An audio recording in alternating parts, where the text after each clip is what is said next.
and the confidence that you can give to your followers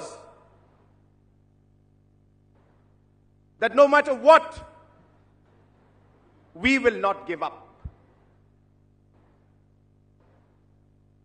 P.S. Sangmaji was very clear that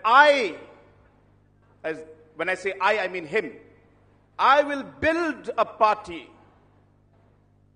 that will give voice to our people of the Northeast. I will take up issues that are important to the indigenous people of the Northeast. I will fight for people who are not able to take their voice all the way to Delhi.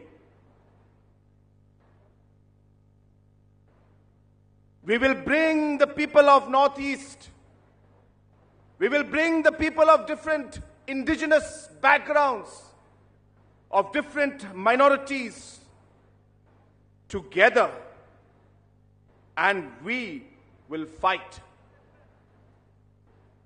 Friends, it is that principle that has brought us where we are today.